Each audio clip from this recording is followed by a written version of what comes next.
Next point जो हम लोगों को इसमें स्टडी करना है इलेक्ट्रोमैग्नेटिक इंडक्शन में, नेक्स्ट हेडिंग पड़ेगा और वो नेक्स्ट हेडिंग है induced electric field. Induced electric field क्या है? ये इंड्यूस्ड इलेक्ट्रिक फील्ड, देखो मैंने स्टार्टिंग में ही बोला था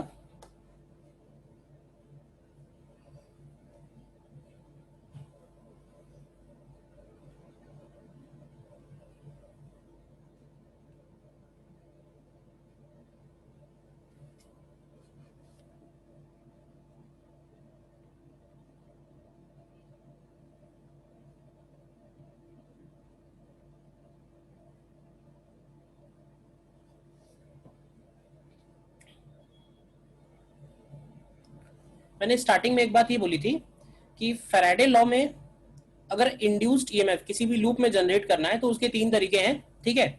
जिसमें से एक था मैग्नेटिक फील्ड टाइम वेरिंग हो, जिसमें दूसरा था एरिया टाइम वेरिंग हो, और तीसरा था एंगल टाइम वेरिंग हो।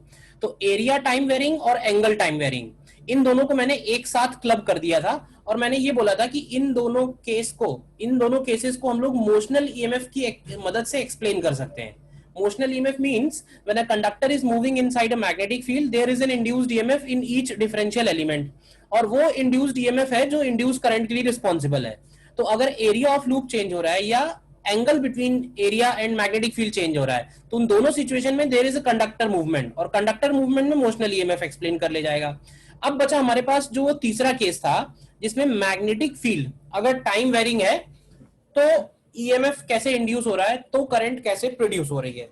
तो देखो ये थोड़ा सा काफी टाइम तक सस्पेंस रहा। इसमें सस्पेंस ये है, खास बात ये है, अब देखो अगर चार्ज पार्टिकल रेस्ट पे है, मतलब कंडक्टर में सपोज हमने एक्सटर्नल मैग्नेटिक फील्ड में कोई कॉइल रखी है, कंडक्टिंग कॉइल, और उसमें कोई भी करंट नहीं है, ठीक है ना, तो हम ऐसे बोल सकते हैं कि चार्जेस जो है वो रेस्ट पे है, मूविंग नहीं है। और अगर चार्जेस रेस्ट पे हैं और हमने मैग्नेटिक फील्ड चेंज करना शुरू किया तो मैग्नेटिक फील्ड चेंज करने से देखा गया कि उसमें करंट इंड्यूस हो रहा है। तो देखो मैग्नेटिक फील्ड कभी भी चार्ज के ऊपर अगर उसका वेलोसिटी जीरो है तो फोर्स नहीं लगा सकता है, मैग्नेटिक फील्ड कितना ही स्ट्रांग क्यों ना हो। रेस्ट वाले चार्ज को मैग्नेटिक फील्ड कभी नहीं चला सकता है, तो रेस्ट वाले चार्ज को चलाने का काम है इलेक्ट्रिक फील्ड का। तो फिर बोला यह गया कि वो जो टाइम वेरिंग मैग्नेटिक फील्ड है, वो टाइम वेरिंग मैग्नेटिक फील्ड अकेले उस करंट के लिए रिस्पॉन्सिबल नहीं है। तो वो टाइम वेरिंग मैग्नेटिक फील्ड क्या कर रहा है, उस टाइम वेरिंग मैग्नेटिक फील्ड से एक इलेक्ट्रिक फील्ड इंड्यूस हो रहा है अलोंग द लूप, और वो इलेक्ट्रिक फील्ड जो है वो फ्लो ऑफ चार्ज के लिए रिस्पॉन्सिबल है। मतलब कंडक्टर के अंदर इलेक्ट्रिक फील्ड आ गया तो चार्जेस का मूवमेंट हो गया, करंट आ गया। अब ये जो इलेक्ट्रिक फील्ड है और जो इलेक्ट्रिक फील्ड हम लोगों ने इलेक्ट्रोस्टैटिक्स में पढ़ा है, इन दोनों में बहुत फर्क है। सबसे बड़ा फर्क तो यही है कि उसको हम लोग बोलते हैं इलेक्ट्रोस्टैटिक फील्ड, और वो था कंजर्वेटिव इन नेचर, ठीक है ना। और ये है इंड्यूस्ड इलेक्ट्रिक फील्ड, और ये प्रोड्यूस हो रहा है due to time varying magnetic field. और टाइम वेरिंग मैग्नेटिक फील्ड की वजह से जो इलेक्ट्रिक फील्ड प्रोड्यूस हो रहा है उसको हम लोग नॉन कंजर्वेटिव इन नेचर बोलते हैं। तो बहुत सारी प्रॉपर्टीज अलग है, सिर्फ एक ही प्रॉपर्टी कॉमन है कि Q इंटू ई का फोर्स यहाँ भी है और Q इंटू ई का फोर्स वहां भी है। बाकी वो इलेक्ट्रोस्टैटिक्स था, इलेक्ट्रोस्टैटिक्स इसलिए क्योंकि चार्जेस रेस्ट पे थे, और ये इंड्यूस्ड इलेक्ट्रिक फील्ड है, it is produce due to time varying magnetic field. तो इसमें थोड़ा सा हमको स्टडी करना है। देखो इसमें पहले लिखते हैं इसमें when a conducting coil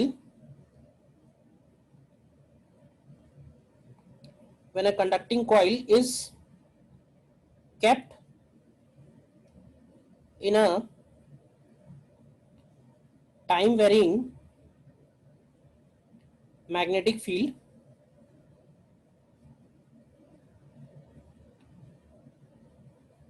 there is an induced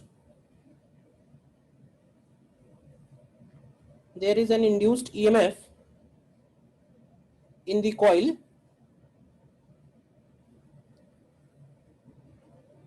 according to Faraday's law, and hence there is a current, ठीक है। नेक्स्ट लिखेंगे कि magnetic field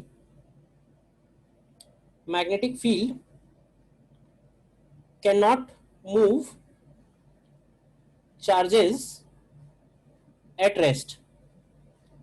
Hence, there must be an external electric field which is responsible for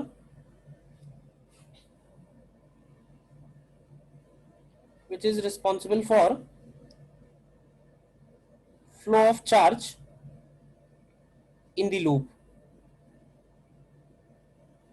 ठीक है,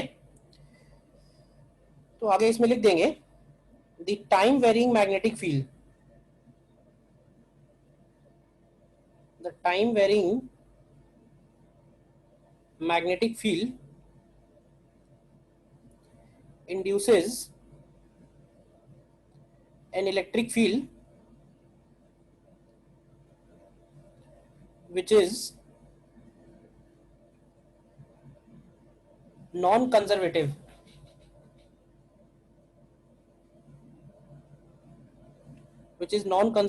in nature and known as induced electric field, known as induced electric field. बोलो, जितनी बातें लिखी हैं क्लियर है?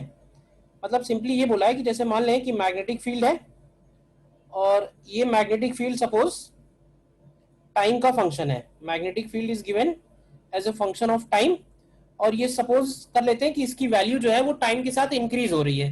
तो अगर इसकी वैल्यू टाइम के साथ इंक्रीज हो रही है और हमारे पास अगर एक कंडक्टिंग कॉइल है, सपोज हमारे पास एक ये कंडक्टिंग कॉइल है, तो बताएगा कोई कि इसमें करंट कौन से डायरेक्शन में प्रोड्यूस होगा, इंड्यूस्ड करंट कौन से डायरेक्शन में आएगा अगर मैग्नेटिक फील्ड टाइम के साथ इंक्रीज हो रहा है? इसमें तुम लेंज लॉ लगा सकते हो। अब अगर इनसाइड गोइंग फ्लक्स बढ़ रहा है तो इस कॉइल में जो मैग्नेटिक फील्ड जनरेट होगा, कॉइल में जो करंट जनरेट होगा, उसका जो मैग्नेटिक फील्ड होगा, उसकी जो मैग्नेटिक फील्ड लाइंस होंगी वो उस इंक्रीजिंग फील्ड का अपोज करेंगी। तो उसके लिए उसको बाहर इंड्यूस करना पड़ेगा। तो बाहर के लिए इंड्यूस करंट का डायरेक्शन क्या आएगा? क्यों भाई? तो ये डायरेक्शन आएगा इंड्यूस करंट का। ठीक है, तो मैंने अभी तक यही सिर्फ बोला है कि इनिशियली कोई भी चार्ज मूव नहीं कर रहा था, करंट जीरो था, और बाद में मैग्नेटिक फील्ड टाइम वेरिंग आया तो करंट फ्लो करने लगा है। तो कहने का मतलब है ये जो मैग्नेटिक फील्ड है ये चार्ज पार्टिकल को नहीं चला सकता है। चार्ज पार्टिकल रेस्ट पे अगर है तो उसको चलाने के लिए रिस्पॉन्सिबल मैग्नेटिक इलेक्ट्रिक फील्ड है। तो इसका मतलब ये हुआ कि ये जो टाइम वेरिंग मैग्नेटिक फील्ड है ये एक इलेक्ट्रिक फील्ड को प्रोड्यूस कर रहा है और वो इलेक्ट्रिक फील्ड इस करंट को फ्लो करा रहा है। ठीक है ना? और ये इलेक्ट्रिक फील्ड चार्जेस की वजह से नहीं है, टाइम वेरिंग मैग्नेटिक फील्ड की वजह से है, इसलिए नॉन कंजर्वेटिव भी है। ठीक है ना? मतलब पुराने वाले इलेक्ट्रिक फील्ड वाली बहुत सारी प्रॉपर्टीज इसमें यूज नहीं होंगी, पुराने वाले फील्ड से ये अलग है। ठीक है, यहां तक बताओ पहले।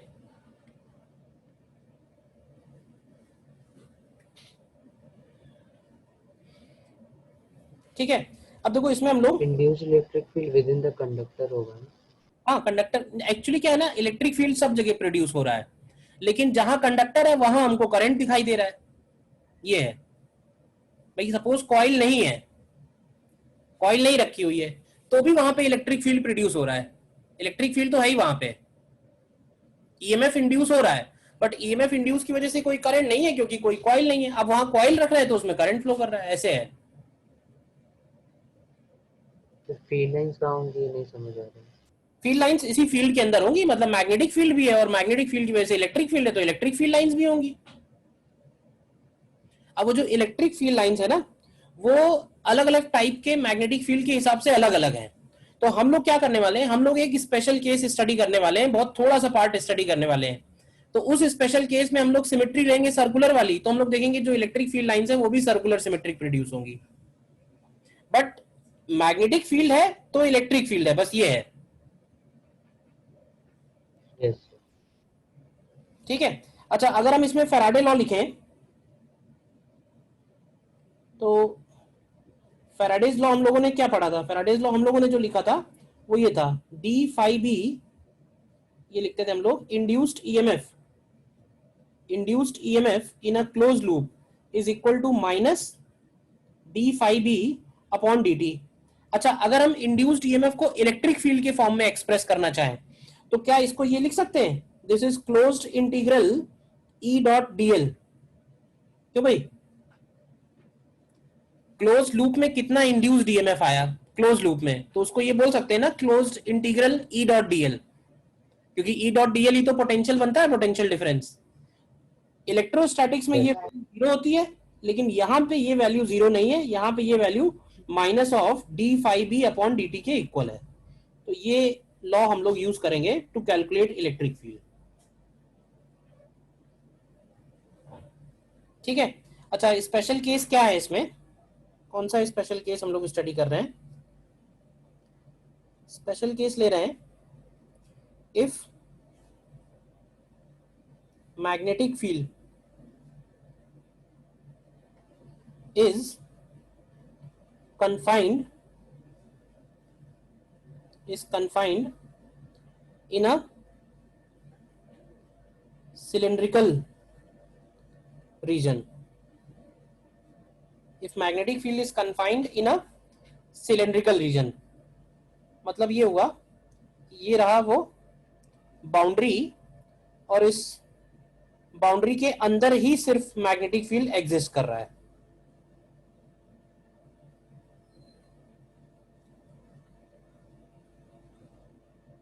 मैग्नेटिक फील्ड सिर्फ इस बाउंड्री के अंदर ही एग्जिस्ट कर रहा है।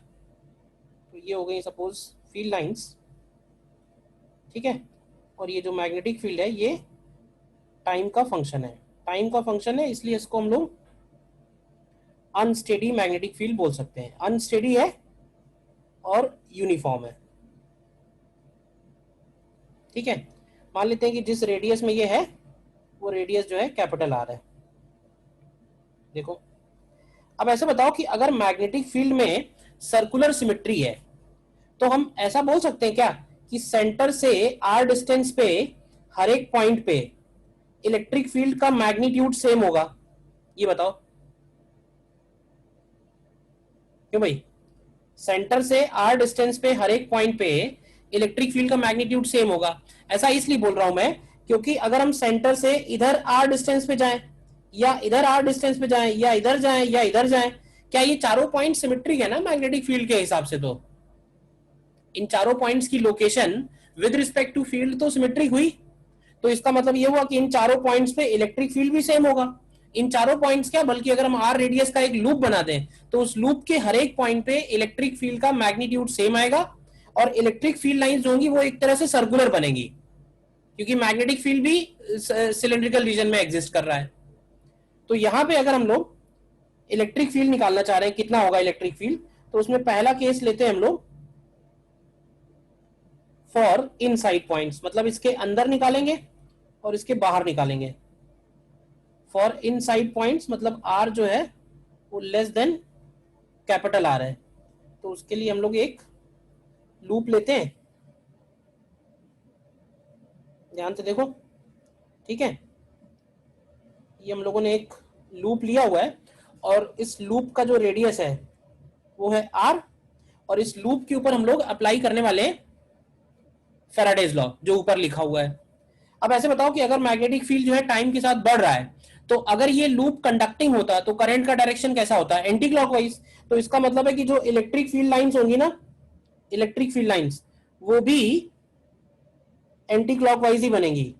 और इलेक्ट्रिक फील्ड अगर लिखे हर एक पॉइंट पे तो इलेक्ट्रिक फील्ड लाइन के टेंजेंशियल बनेगा। तो ये इलेक्ट्रिक फील्ड का डायरेक्शन हुआ।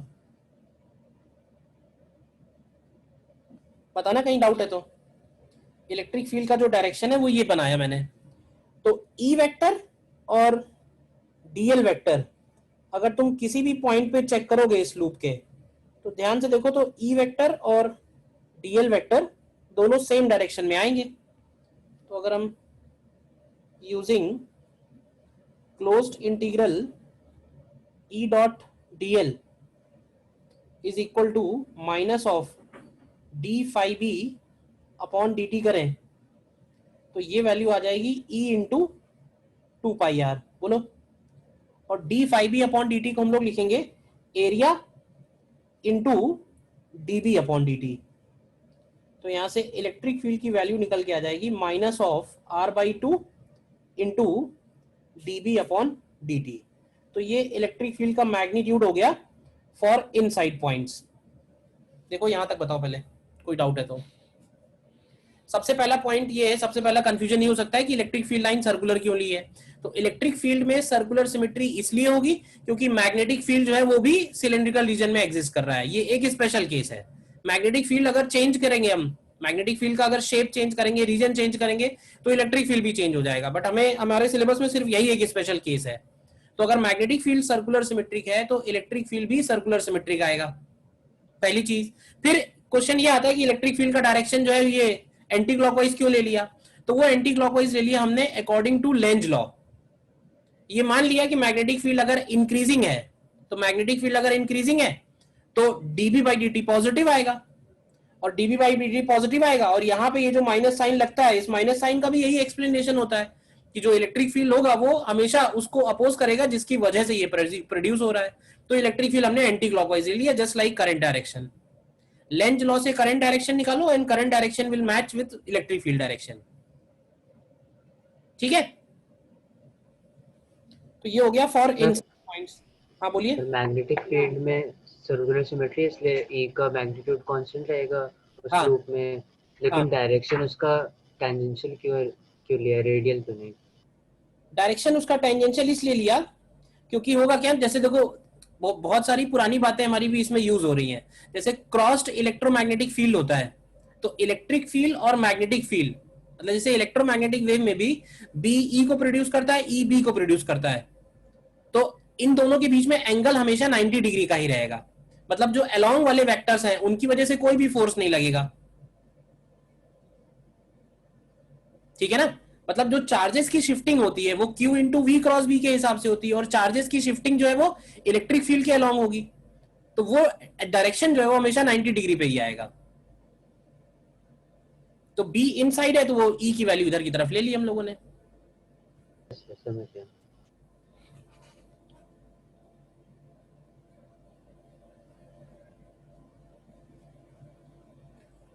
और अगर हम आउटसाइड पॉइंट्स पे निकालें तो बताओ कि क्या चेंज करेंगे हम लोग।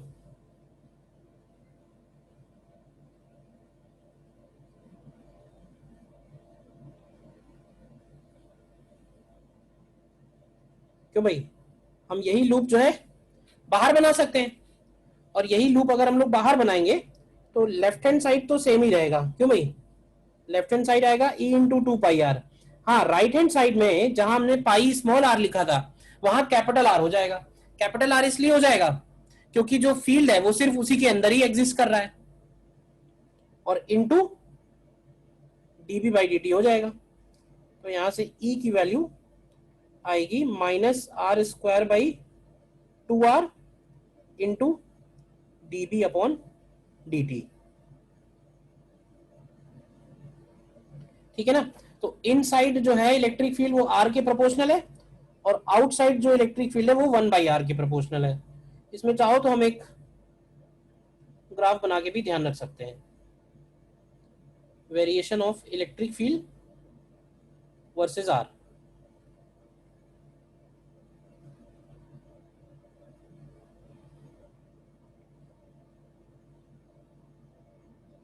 तो पहले ये प्रोपोर्शनल टू आर है,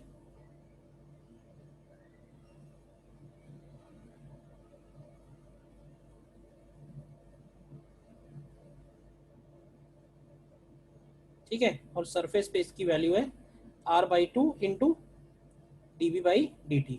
अच्छा, माइनस साइन जो हम लोग लिख रहे हैं वो बेसिकली लेंज लॉ के अकॉर्डिंग है। तो जब फॉर्मूले में यूज करेंगे तो माइनस नहीं लगाएंगे, जब न्यूमेरिकल में यूज करेंगे केवल डायरेक्शन को हम लेंज लॉ के अकॉर्डिंग लिख लेंगे।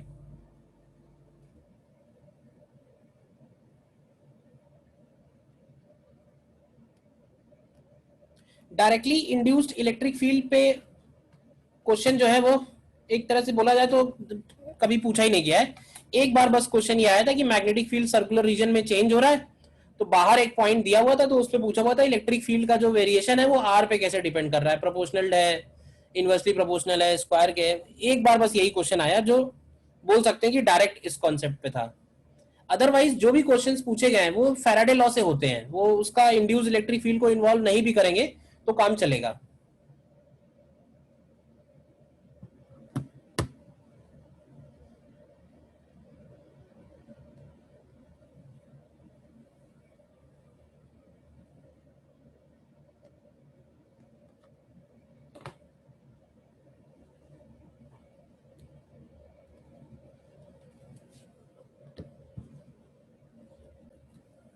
ठीक है, इसमें बस प्रॉपर्टीज इसमें ये और लिख दो।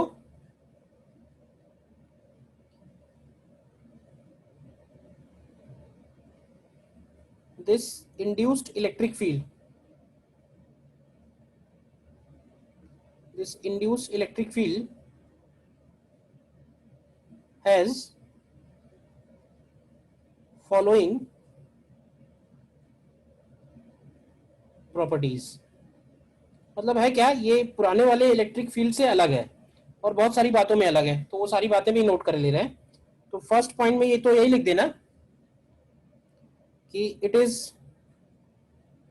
Non conservative, non conservative in nature. ठीक है, सेकेंड पॉइंट में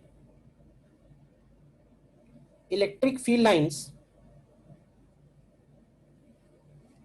exist in the form of closed loops। ठीक है, इस केस में जो हम लोगों ने किया है स्पेशल केस, उसमें सर्कुलर लूप है, लेकिन इन जनरल बोल सकते हैं कि जो भी फील्ड लाइन होगी it is always a close loop. Third point में work done on a charge particle, work done on a charged particle in a closed loop, in a closed loop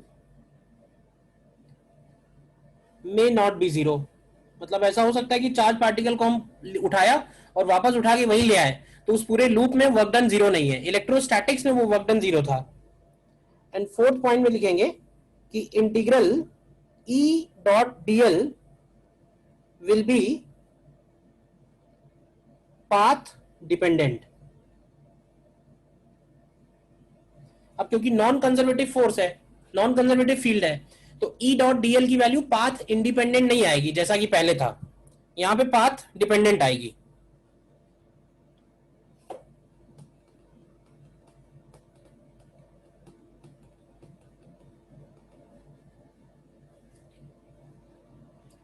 electric field lines exist in the close loop.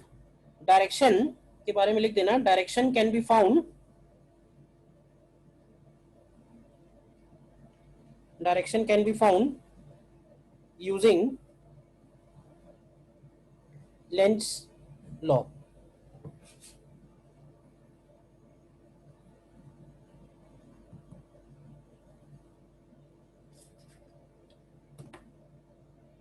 ठीक है, और इसमें कुछ नहीं है, बस theory में इतना ही है, ध्यान रखना है। क्वेश्चन देख लो इसमें।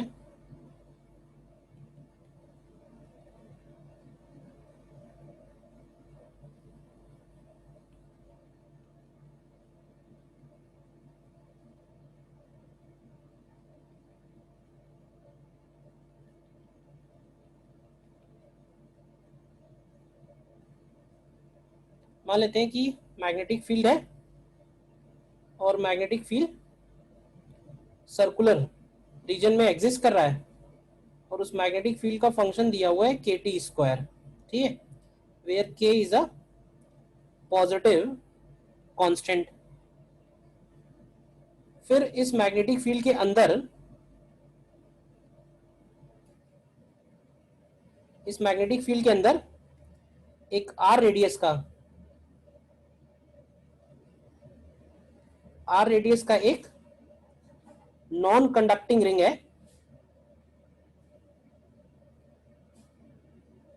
नॉन कंडक्टिंग रिंग है, और इस नॉन कंडक्टिंग रिंग के ऊपर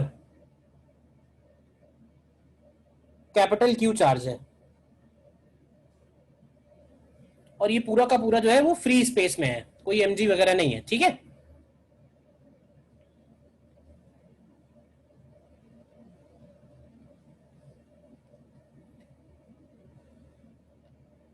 magnetic field is switched on at t equal to 0। तो हमें निकालना है find angular velocity of ring at time t. Angular velocity of ring at time t, क्योंकि होगा क्या, इलेक्ट्रिक फील्ड प्रोड्यूस होगा और उस इलेक्ट्रिक फील्ड की वजह से रिंग के ऊपर फोर्सेस लगेंगे और वो फोर्सेस जो है मिलके उस रिंग को टॉर्क देंगे, तो उन टॉर्क की वजह से रिंग घूमने लगेगी। तो हमें बताना है रिंग का angular velocity after a time T. Mass और रेडियस इसका ले लेना, मास m ले लेना, रेडियस r दिया ही हुआ है। क्यों भाई, देखो सबसे पहले हमें चाहिए होगा इसमें इलेक्ट्रिक फील्ड। तो इलेक्ट्रिक फील्ड कितना प्रोड्यूस होगा, तो इलेक्ट्रिक फील्ड की जो वैल्यू आएगी वो आएगी r/2 और इंटू dB/dt। अगर केवल मैग्नीट्यूड लिखें तो ये बनेगा r/2 और dB/dt का मतलब हो गया 2kT। तो ये हो जाएगा k into r into t, ठीक है। और ये जो इलेक्ट्रिक फील्ड आएगा, अगर हम मैग्नेटिक फील्ड इन साइड गोइंग जो है वो इंक्रीजिंग ले रहे हैं, तो इलेक्ट्रिक फील्ड का जो डायरेक्शन है वो इस तरह से टेंजेंशियल आएगा, देखो मतलब एंटी क्लॉकवाइज। और ये जो इलेक्ट्रिक फील्ड होगा ये रिंग के हर एक पॉइंट पे ध्यान से देखो तो टेंजेंशियल फोर्स लगा रहा होगा, और ये सारे टेंजेंशियल फोर्स मिलके क्या उसको एक टॉर्क दे रहे होंगे। तो जो टॉर्क होगा किसी एक एलिमेंट पे, तो एलिमेंट पे टॉर्क होगा डी क्यू इंटू ई का। तो अगर हम टोटल टॉर्क निकालेंगे तो ये सीधे सीधे Q into E into r हो जाएगा। देखो रख दो E की वैल्यू, तो E की वैल्यू है K into r into t और इंटू आर, तो ये हो जाएगा KQ r² इंटू टी। ये टॉर्क हो गया। अब टॉर्क को अगर हम लिखें आई अल्फा, तो यहां से अल्फा की वैल्यू हो जाएगी टॉर्क अपॉन आई।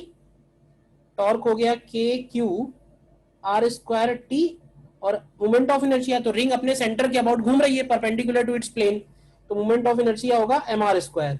तो ये आ जाएगा KQ/m इंटू टी। तो ये अल्फा निकल के आया, और ध्यान से देखो तो अल्फा टाइम का फंक्शन आया है, तो अल्फा को हम लोग लिखेंगे D omega upon D T. ये हो जाएगा KQ/m इंटू टी। तो यहाँ से आ जाएगा d omega is equal to KQ/m into t d t. Integrate करेंगे 0 से t, तो यहाँ से ओमेगा का वैल्यू निकल के आएगा KQ/T² अपॉन 2m। बोलिए, कर लिया था सभी ने? Yes sir.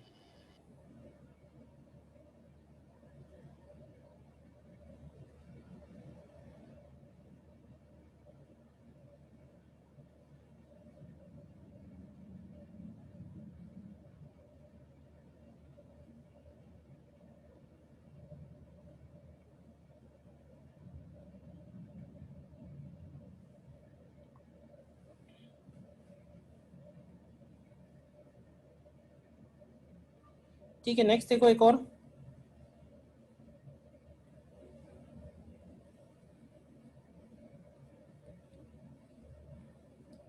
मान लेते हैं फिर से जो मैग्नेटिक फील्ड है वो सर्कुलर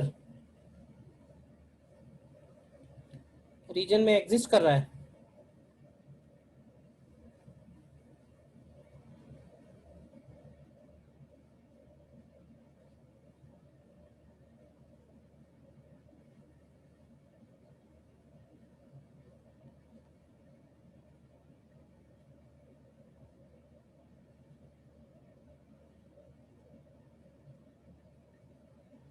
ठीक है, और यहाँ पे हम लोग एक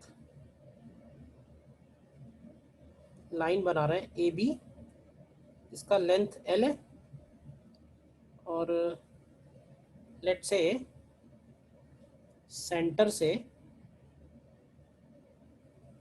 सेंटर से इसका डिस्टेंस सपोज h है, लेंथ l है, और वो जो लाइन ड्रॉ की है वो बाइसेक्टर है, ठीक है। मैग्नेटिक फील्ड जो दिया हुआ है, मैग्नेटिक फील्ड की वैल्यू दी हुई है k into t, where k is a positive constant. हमको कैलकुलेट करना है find integral E dot D l along A B, मतलब ए से बी के along along A B what is E dot D l, E dot D l निकालना है। देखो करो ट्राई।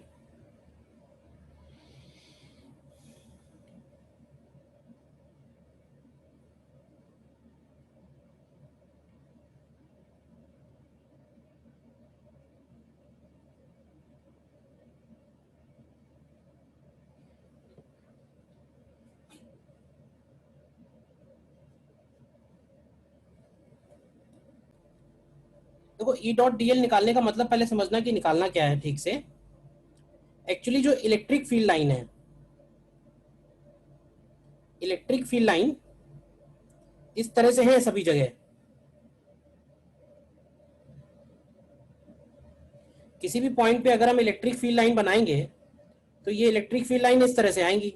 यानी अगर हम इस पाथ के अलोंग देखें तो इस पाथ के अलोंग इलेक्ट्रिक फील्ड का कंपोनेंट लेना पड़ेगा, क्योंकि ई वेक्टर इधर की तरफ होगा, और हमें जो डीएल वेक्टर लेना होगा, डीएल वेक्टर इसके अलोंग लेना होगा,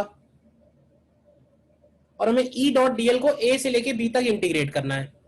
ये है पूरा का पूरा प्रोसेस, ठीक है। तो एक तरीका तो यही है कि इलेक्ट्रिक फील्ड हमको मालूम है, तो इलेक्ट्रिक फील्ड लेके डायरेक्टली ई डॉट डीएल कैलकुलेट किया जाए और इंटीग्रेट किया जाए।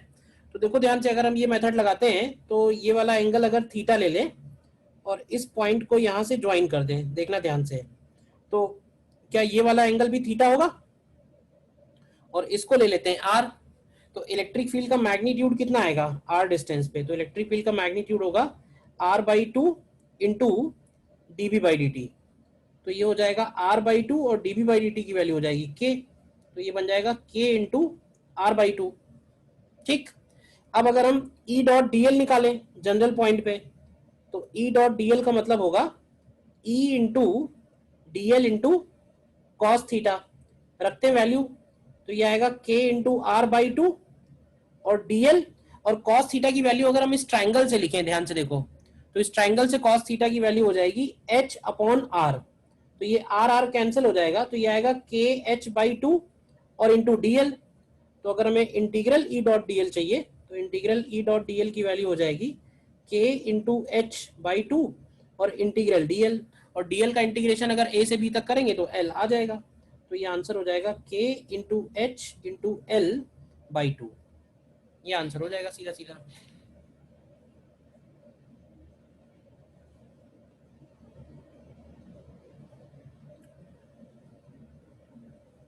बोलिए।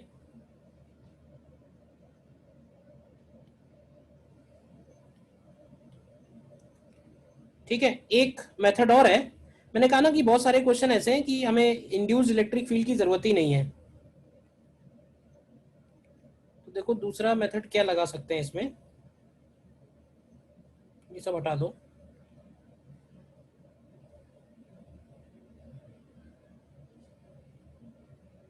हमको ए बी के अलोंग ई डॉट डी एल चाहिए, ठीक है। तो हम लोग एक काम करते हैं कि इसको सेंटर से ज्वाइन कर देते हैं और इसको भी सेंटर से ज्वाइन कर देते हैं। तो तुम ध्यान से देखो, क्या ये ओ ए बी एक ट्राइंगल बन गया है? बोलो। ये है मेथड 2, ठीक है।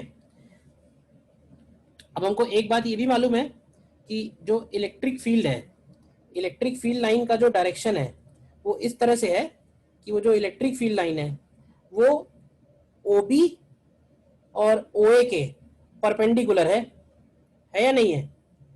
इलेक्ट्रिक फील्ड का जो डायरेक्शन होगा वो ओ बी और ओ ए के परपेंडिकुलर होगा। तो अगर हम यूजिंग फैराडेज लॉ लगाएं, ठीक है, तो फैराडे लॉ से सेज की closed integral E dot D L is minus of D phi upon D T. और क्लोज इंटीग्रल का मतलब हुआ integral E dot D L, ध्यान से देखना, ओ ए के about plus integral E dot D L A B के about plus integral E dot D L B O के about, and this is equal to D phi upon D t.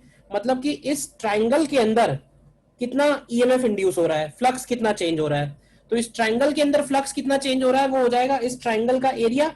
तो triangle का area बनेगा half of base into height और into DV by D T. बनेगा नहीं बनेगा, magnitude लिख रहे हैं केवल। और ये जो ओ ए के about E dot D L है और बीओ के अबाउट जो ई डॉट डी एल है वो जीरो होगा। जीरो क्यों होगा? क्योंकि ई वेक्टर जो है वो उस लाइन के, सेंटर वाली लाइन के हमेशा परपेंडिकुलर होगा, सर्कुलर होने की वजह से। तो जो बचेगा वो यही वाला बचेगा, यानी कि क्लोज, यानी कि integral E dot D l along A B की वैल्यू आ गई सीधे सीधे k h l by two. देखो एक्चुअली वो जो इलेक्ट्रिक फील्ड का फॉर्मूला निकाला है वो भी तो निकाला इसी से है ना, फैराडे लॉ से ही। तो चाहे बेसिक्स फैराडे लॉ यूज कर लो या इलेक्ट्रिक फील्ड का फॉर्मूला यूज कर लो।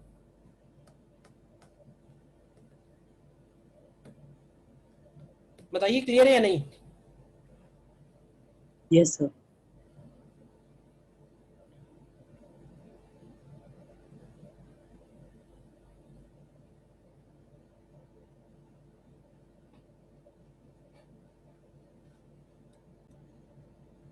नेक्स्ट क्वेश्चन देखिए।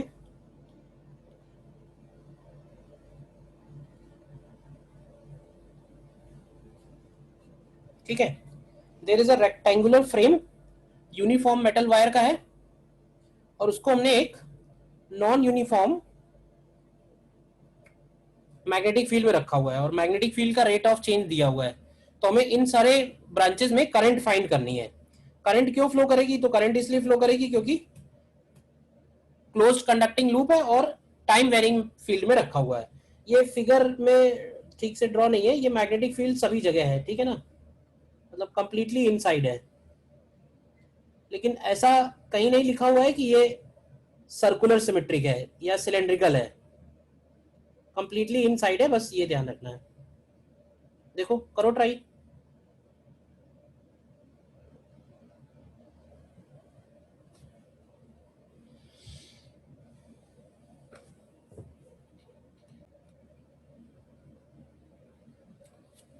देख लो इसको एक बार, अच्छा क्वेश्चन है।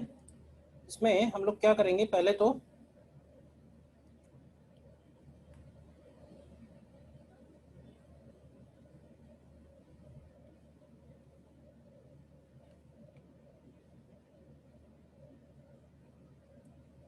एक काम ये करते हैं कि जिस ब्रांच में जितना रेजिस्टेंस है वो ड्रॉ कर लेते हैं। देखो तो सबसे पहले देखोगे तो इन ब्रांचेस में जो है लेंथ के अकॉर्डिंग है, तो ये लेंथ 1 मीटर है तो इनका रेजिस्टेंस भी 1 ओम रहेगा। देखो, और ये दोनों जो है ये 0.5 है तो इनका रेजिस्टेंस भी 0.5 हो गया। तो ये हमने हर एक में रेजिस्टेंस बना दिया। अब इसके बाद कह रहा है rate of change of magnetic field दिया हुआ है, तो यानी कि dB अपॉन dt की वैल्यू दी हुई है 1 टेस्ला पर सेकेंड, और वो मैग्नेटिक फील्ड इनसाइड है। तो अगर हम मान लें कि वो मैग्नेटिक फील्ड इनसाइड है, ठीक है, तो कोई भी लूप अगर रखा हुआ है, इनसाइड गोइंग फ्लक्स अगर इंक्रीजिंग है, तो क्या कहोगे इंड्यूस करंट के बारे में? करंट क्लॉकवाइज होगी या एंटी क्लॉकवाइज होगी? बताओ, करंट क्लॉकवाइज होगी या एंटी क्लॉकवाइज होगी इस केस में? हाँ, एंटी क्लॉकवाइज करंट होगी, बोलो। अब एक बात और समझना, अगर ये बीच वाला जो कंडक्टर है, याद करो हम लोगों ने एक क्वेश्चन किया था लेंज लॉ में डायरेक्शन निकालने वाला, अगर ये दोनों पार्ट को इक्वली डिवाइड करता तो हम लोग बोलते कि बीच वाले में 0 आएगा। लेकिन अभी क्या होगा कि इसमें भी करंट एंटी क्लॉकवाइज होगी और इसमें भी करंट एंटी क्लॉकवाइज होगी, जिसकी वजह से इस ब्रांच में कुछ नॉन जीरो करंट आएगा। लेट से हमको मालूम नहीं है कितना करंट होगा, बट हाँ कुछ ना कुछ करंट जरूर आएगा इस बार। अगर दोनों पार्ट सेम होते तो नहीं आता शायद। तो हम क्या करते हैं कि करंट एज्यूम कर लेते हैं, जैसे केवीएल में एज्यूम करते हैं तो करंट ऐसे एज्यूम कर लेते हैं कि मान लेते हैं इधर करंट है I1, ध्यान से देखना, इधर है I1। अब I1 में से सपोज इधर चली गई I2, देखना, तो इधर वाली ब्रांच में जाएगा कितना करंट, I1 माइनस I2, और इधर से आ रहा है I2, इधर से आ रहा है I1 माइनस I2, और ये दोनों मिलके इधर हो जाएगा I1, ये भी हो जाएगा I1। ये देख लो, पहले हमने KVL की तरह करंट एज्यूम कर लिए, जो भी इंड्यूस करंट है, क्योंकि सॉरी KCL तो गड़बड़ नहीं करेगा। अब हमें ये देखना है कि करंट इलेक्ट्रिसिटी में हम लोग ये बोलते थे कि जब हम क्लोज लूप में घूमेंगे, जिस पॉइंट से चलेंगे वापस उसी पॉइंट पे आएंगे, तो नेट पोटेंशियल ड्रॉप जीरो होगा। याद है, इसको हम लोग KVL कहते थे, किरचॉफ वोल्टेज लॉ, कि अगर हम यहां से चलेंगे तो वापस यहीं आ रहे हैं तो नेट पोटेंशियल ड्रॉप पूरे लूप में जीरो होगा। लेकिन फैराडे लॉ में अगर मैग्नेटिक फील्ड टाइम के साथ चेंज हो रहा है तो बस हमारा सेंटेंस थोड़ा मॉडिफाई होगा। अब हम बोलेंगे कि जो इस लूप में इंड्यूस्ड इलेक्ट्रिक फील्ड आएगा that will be equal to D phi upon D t in this area, d phi upon D t in this area. मतलब एक तरह से इसको बोल सकते हैं, केवीएल नहीं अप्लाई कर रहे हैं, मॉडिफाइड केवीएल बोल सकते हैं। तो मॉडिफाइड केवीएल सिंपली सेज कि close integral E dot dl जो होगा वो d phi upon D t के इक्वल बनेगा।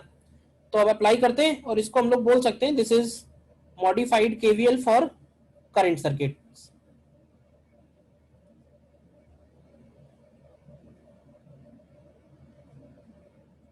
तो अब जरा बताओ जरा, अगर हम एक कॉर्नर से चलना शुरू करते हैं, इधर से चलेंगे तो क्या बनाते जाएंगे, पहले इक्वेशन लिख लेते हैं, लेफ्ट हैंड साइड पे क्या आएगा। तो इधर से चलोगे तो पड़ेगा, देखो ध्यान से, प्लस I1 इंटू 1, फिर आएगा I1 माइनस I2, प्लस का ये भी आएगा इंटू 1, और फिर I1 into 1 and I1 into 1, and this is equal to D phi upon D t. मतलब इस लूप में flux change, rate of change of flux, तो इस लूप का एरिया कितना है, area into dB by D t कर देंगे, कितना एरिया है इसका, तो इसका एरिया देखोगे तो है 1 स्क्वायर, और डीबी बाई डी टी की वैल्यू भी 1 है। तो देखो कितना हो गया, I1 2I1, तो ये हो गए 4I1 minus I2 is equal to 1। देखो ये इक्वेशन 1 आई, ये मैंने एक लूप में लिखी है। इसी तरह इस सेकंड लूप में चलते हैं, इस सेकंड लूप में भी इस डायरेक्शन में चलते हैं नीचे से, तो क्या इक्वेशन आएगी इधर से चलेंगे तो ध्यान से देखो, आएगी 0.5 प्लस 1 प्लस 0.5, और इंटू कर देते हैं I2, और माइनस में आएगा 1 into I1 minus I2, and this is equal to d B by D t into area. तो इसका एरिया बनेगा 0.5 इंटू 1, और d B by D t की वैल्यू है 1। तो देखो क्या बचेगा यहाँ पे, यहाँ आएगा minus I1 and plus 3I2, जरा देख लेना calculation, and this is equal to 0.5। तो तुम इक्वेशन 1 और इक्वेशन 2 सॉल्व करके I1 I2 निकाल सकते हो। देखो कंप्लीट कर लो।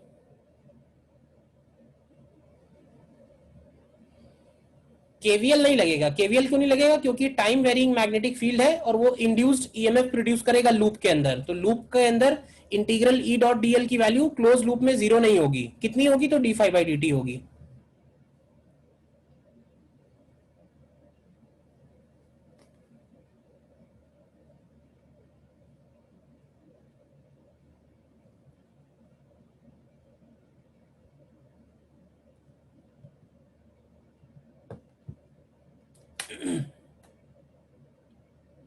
इंड्यूस्ड ईएमएफ के मैग्नीट्यूड के बराबर बैटरी लगा के सॉल्व कर सकते हैं।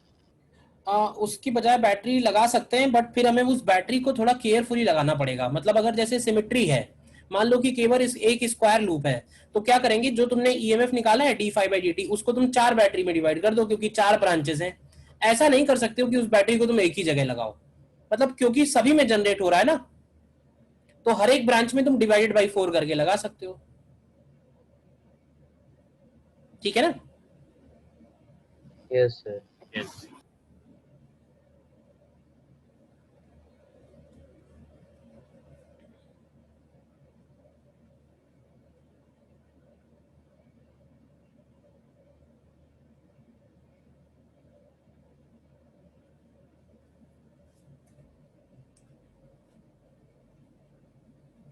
ठीक है, तो इंड्यूस्ड इलेक्ट्रिक फील्ड में इतना ही है। क्वेश्चंस आप करना फिर इसके बाद इसके ऊपर।